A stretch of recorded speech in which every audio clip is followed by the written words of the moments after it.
Depend करता है management में। मैनेजमेंट ने क्या किया है? जब going concern assumption not appropriate है, इंपैक्ट ऑन रिपोर्ट क्या आएगा? डिपेंड करता है मैनेजमेंट ने क्या किया है। अगर मैनेजमेंट ने सही सही काम किया है तो कुछ और होगा, अगर गलत गलत काम किया है तो कुछ और होगा। जब going concern assumption not appropriate है तो सही सही मैनेजमेंट को क्या करना चाहिए?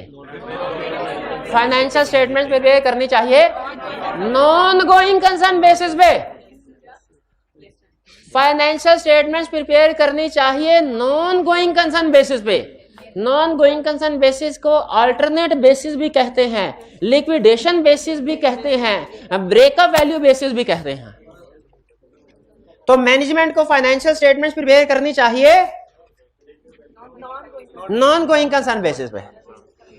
अगर मैनेजमेंट ने financial statements non going concern basis पे बनाई हैं तो there is no misstatement, auditor unmodified opinion देगा, लेकिन एम्फसिस ऑफ मैटर पैराग्राफ देगा। वो क्यों? क्योंकि स्पेशल पर्पस फ्रेमवर्क आ गया। स्पेशल पर्पस फ्रेमवर्क आ गया।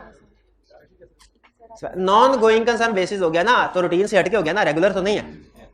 एक होती है going concern basis of counting, वो रेगुलर है। Non going concern basis of counting regular नहीं है, वो स्पेशल है। Special.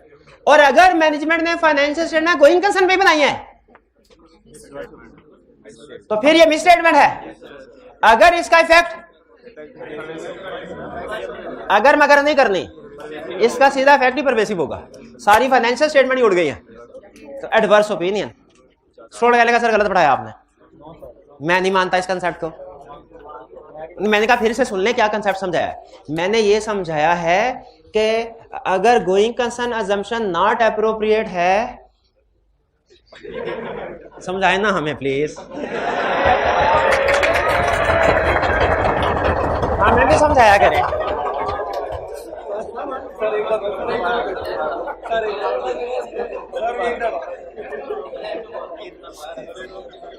Going concern assumption not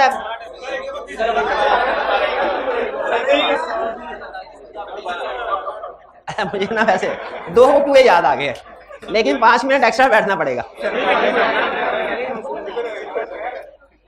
Icom में था मैं, तो मेरी काउंटिंग अच्छी थी उस वक्त, अच्छी होती थी क्योंकि उस वक्त की काउंटिंग भी अच्छी होती थी जो आईकॉम में पढ़ा।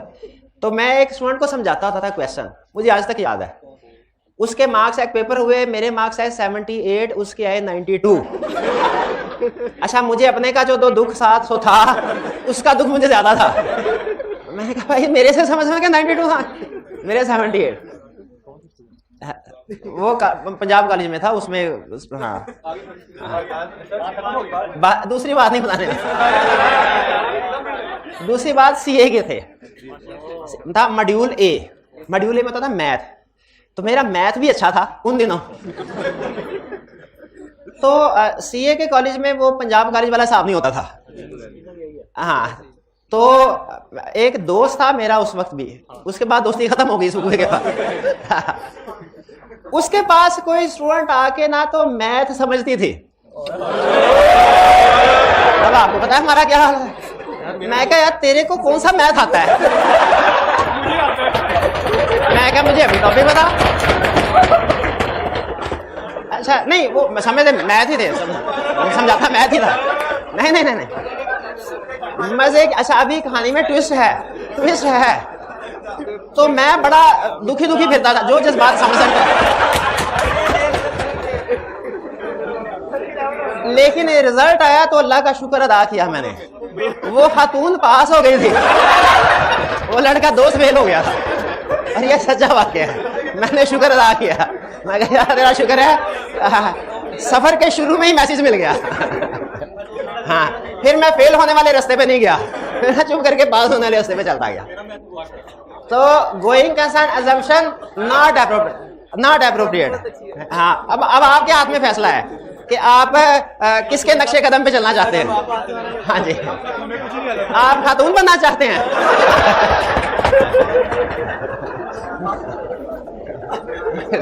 नहीं, अच्छा फैसला।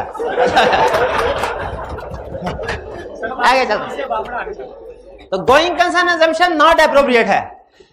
हमने मैनेजमेंट से कहा नॉट एप्रोप्रिएट है, स्टूडेंट कहने का सर सही नहीं पढ़ाया। मैंने कहा कैसे, एक दफा फिर से सुनो। Going concern assumption not appropriate है। देखेंगे मैनेजमेंट ने फाइनेंशियल स्टेटमेंट किस बेस पे बनाई है। अगर नॉट एप्रोप्रिएट है ना और financial statement non going concern basis पे ही बनाई है तो ये मिस स्टेटमेंट नहीं है, एग्री करें, अनमोडिफाइड ओपिनियन आएगा। लेकिन चूंकि जो basis of preparation of financial statement normal नहीं रही, वो नॉन गोइंग कंसर्न बेसिस बन गई है, तो स्पेशल पर्पस फ्रेमवर्क के रूल के मुताबिक एमसीक्यू मैटर आएगा। ये साइड पे हो गया। और अगर गोइंग कंसर्न नॉट एप्रोप्रिएट है लेकिन मैनेजमेंट ने financial statement going concern basis पे बनाई है तो फिर ये मिस स्टेटमेंट है। इफेक्ट हमेशा परवेसिव, इफेक्ट हमेशा परवेसिव और एडवर्स ओपिनियन आएगा। स्टूडेंट कहने लगा ठहर जाए सर, यहाँ पे ना, यहाँ पे मैं बाकी आपकी सारी बातों से एग्री करता हूँ, गोइंग कंसर्न नॉट एप्रोप्रिएट है, फाइनेंशियल स्टेटमेंट अगर गोइंग कंसर्न पे ही बनाई है तो ये मिस स्टेटमेंट है, एग्रीड, इफेक्ट परवेसिव है, एग्रीड, एडवर्स ओपिनियन है, एग्रीड। लेकिन फाइनेंशियल स्टेटमेंट अगर नॉन गोइंग कंसर्न बेसिस पे बनी है, नॉट एप्रोप्रिएट थी, बनी भी नॉन गोइंग, अनमोडिफाइड ओपिनियन होगा, एग्रीड। लेकिन इसमें गोइंग कंसर्न अनसर्टेनिटी आनी चाहिए, एम्फसिस ऑफ मैटर नहीं आना चाहिए, क्योंकि मसला गोइंग कंसर्न का है। हाँ, तो मैंने क्या कहा, मैंने कहा अच्छा अगर एम्फसिस ऑफ मैटर नहीं दोगे तो कौन सा पैराग्राफ दोगे, material uncertainty related to going concern. मैंने कहा अनसर्टेनिटी तो है ही नहीं, अनसर्टेनिटी का पैरा तो उस वक्त आएगा जब अनसर्टेनिटी होगी। यहां पे कंफर्म में डूबी पड़ी है कंपनी, तो यहां पे अनसर्टेनिटी का पैरा नहीं आएगा, कौन सा आएगा, एम्फसिस ऑफ मैटर का। बे क्लियर हो गया? अब क्या समझाऊं? अगर मटेरियल अनसर्टेन, अगर इवेंट्स या कंडीशन था, प्रोसीजर परफॉर्म किए, उसके बाद पता चला कि गोइंग कंसर्न एप्रोप्रिएट तो है लेकिन मटेरियल अनसर्टेनिटी एग्जिस्ट करती है, हम एज ऑडिटर क्या करेंगे, डिपेंड करता है मैनेजमेंट ने क्या किया, डिस्क्लोज किया कि नहीं किया। अगर मैनेजमेंट ने डिस्क्लोज नहीं किया तो ये मिस स्टेटमेंट है, देखेंगे, क्योंकि एक डिस्क्लोजर है ना, सारी फाइनेंशियल स्टेटमेंट थोड़ी है, एक डिस्क्लोजर है तो मिस स्टेटमेंट है। अगर इफेक्ट मटेरियल क्वालिफाइड परवेसिव है तो एडवर्स, इसमें मटेरियल परवेसिव दोनों लिखेंगे क्योंकि एक डिस्क्लोजर है ना, सारी फाइनेंशियल स्टेटमेंट थोड़ी है, इस पे तो डायरेक्ट हमने परवेसिव लिख दिया था। ये समझ आ गया? अगर डिस्क्लोज, और अगर अनसर्टेनिटी मैनेजमेंट ने डिस्क्लोज की हुई है, अनमोडिफाइड ओपिनियन, अनमोडिफाइड ओपिनियन, लेकिन पैराग्राफ आएगा, एम्फसिस ऑफ मैटर नहीं आएगा, की ऑडिट मैटर, क्यों, क्योंकि अनसर्टेनिटी है तो अनसर्टेनिटी का पैरा ही आना चाहिए, अनसर्टेनिटी है, अनसर्टेनिटी का पैरा। सुनने का ठहर जाए, यहां पे आपने कहा एम्फसिस ऑफ मैटर आएगा क्योंकि अनसर्टेनिटी नहीं है, सर का बात में कायम रहिएगा। यहां पे हमने क्या लिखा है, एम्फसिस ऑफ मैटर, और मैंने रीजन क्या बताई थी, क्योंकि अनसर्ट कंफर्म है, डूबी पड़ी है। तो उसने कहा सर इधर किधर गया एम्फसिस, ये अनसर्ट, इधर किधर, इधर भी अनसर्टेनिटी है। हाँ शाबाश। तो मैंने कहा भाईजान इधर भी अनसर्टेनिटी है लेकिन चूंकि वो अब मिस स्टेटमेंट में बदल गई है तो अब जो इंफॉर्मेशन हमने अनसर्टेनिटी के पैरा में देनी थी वो बेसिस फॉर क्वालिफाइड या एडवर्स ओपिनियन सेक्शन में दे रहे होंगे, क्योंकि no situation is to be duplicated. जब उसकी वजह से मिस स्टेटमेंट हो गई एक इशू की वजह से, क्या वो गोइंग कंसर्न पैरा में आना चाहिए, नहीं आना चाहिए। तो जहन में रखिएगा, यहां पे भी गोइंग कंसर्न का पैरा नहीं है, यहां पे भी गोइंग कंसर्न का पैरा नहीं है, ये सारा टॉपिक समझ आ जाता है। ये दो सवाल स्टूडेंट पूछते रहते हैं, इधर क्यों नहीं है गोइंग कंसर्न, इधर क्यों नहीं, क्योंकि मिस स्टेटमेंट है, ओपिनियन मॉडिफाई कर रहे हैं, उधर चली गई गोइंग कंसर्न की डिस्क्रिप्शन, यहां पे क्यों नहीं है, अनसर्टेनिटी है ही नहीं। क्लियर हो गया? आज के लेक्चर में हमने क्या सीखा, हमने प्रोसीजर देखे, इवेंट्स को आइडेंटिफाई करने के लिए क्या प्रोसीजर है, फिर उसके बाद एडिशनल प्रोसीजर, सबसे अहम चीज इवेंट्स या कंडीशन वो चीज है, और गोइंग कंसर्न असम्पशन एप्रोप्रिएट है नहीं है, मटेरियल अनसर्टेनिटी ये वो चीज है, ये लेटर स्टेज पे डिसाइड होता है। इवेंट्स या कंडीशन अर्ली स्टेज पे आइडेंटिफाई होती है, फिर उसके बाद प्रोसीजर परफॉर्म करने के बाद कंफर्म होता है एप्रोप्रिएट है या नहीं है। अब आपको केस स्टडी के पॉइंट ऑफ व्यू से अब कंसेप्ट समझ आ गया, एग्जाम में यही पूछता है। अब आप लोग जो गलतियां करते हैं वो भी बता दूं। वो कहता है going concern assumption appropriate but material uncertainty exist, बताओ क्या करोगे? आप कहते हो क्वालिफाइड या इस तरफ चले जाते हो। आपने केस स्टडी में ये देखना है कि किस जगह पे लाके उसने आपको खड़ा किया है। जिस जगह पे लाके खड़ा किया है ना, आपने उससे आगे जाना है, आगे जाना है। अगर वो कहता है इवेंट्स या कंडीशन आ गया, बताइए इंपैक्ट ऑन रिपोर्ट क्या होगा? तो तीनों बताएं। अगर उसने कहा इवेंट कंडीशन आ गया, इंपैक्ट ऑन रिपोर्ट बताएं, तो तीनों बताएं। अगर उसने कहा कि गोइंग कंसर्न अनसर्टेनिटी आ गई, इंपैक्ट ऑन रिपोर्ट बताएं, तो ये दोनों बताएं।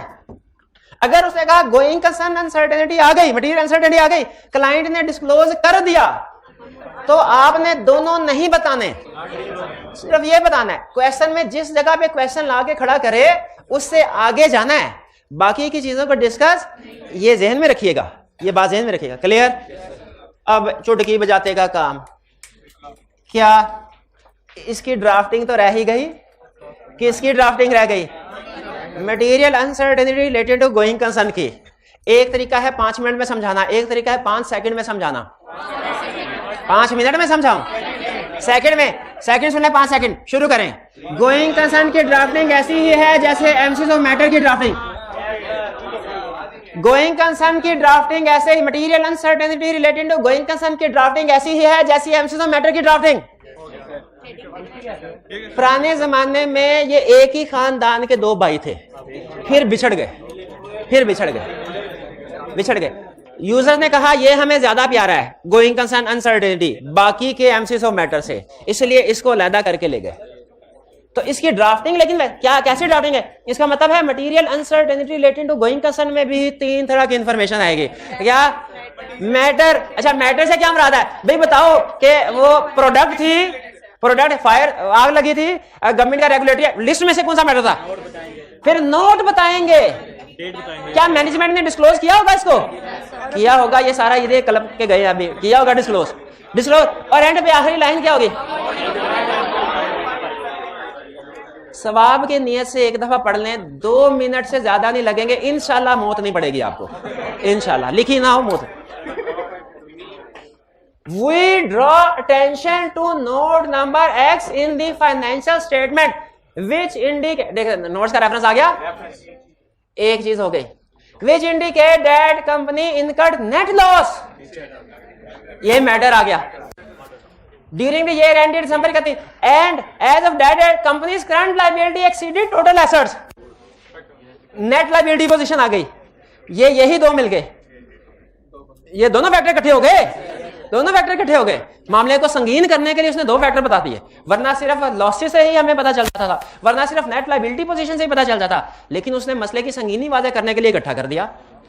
By as stated in note number 6, these events are conditioned along with other matter set forth indicate that a material uncertainty exists. क्या ये that may cause significant doubt on company's ability to continue as going concern?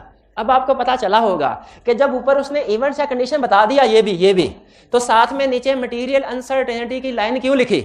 इसलिए कि event होना और चीज है, material uncertainty होना और चीज है। ऊपर बताया कि इवेंट्स हैं, नीचे बताया इन इवेंट्स की वजह से मटेरियल अनसर्टेनिटी भी राइज हो रही है।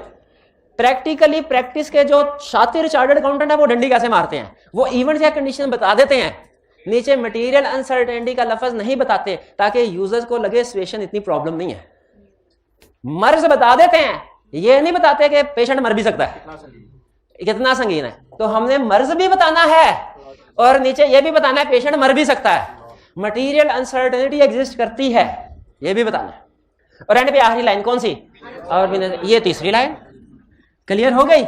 इसमें जहन में रखिए, अगर आपने मटेरियल अनसर्टेनिटी वाली बात इवेंट्स या कंडीशन लिख दिए, मटेरियल अनसर्टेनिटी की बात नहीं लिखी, तो ये ऐसे ही होगा जैसे डिस्क्लोजर दिया तो है लेकिन एडिक्वेट नहीं है। डिस्क्लोजर दिया तो है लेकिन एडिक्वेट, तो डिस्क्लोजर एडिक्वेट भी होना चाहिए ना। तो हमें इवेंट्स या कंडीशन बताना, साथ मटेरियल अनसर्टेनिटी में। क्लियर हुआ? ये था हमारा आज का लेक्चर, उम्मीद है आपको समझ आ गई होगी। होम असाइनमेंट लाजमी कीजिएगा, होम असाइनमेंट के बगैर आपको समझ नहीं आएगी। देखें, कभी खुशी कभी गम, होता ना। हाँ, तो कल खुशी का दिन था, आज थोड़ा सा गम, ऐसे ही है ना जिंदगी। वॉल्यूम 1 में क्वेश्चन ये होम असाइनमेंट रिटन फॉर्म में है 20 से 25।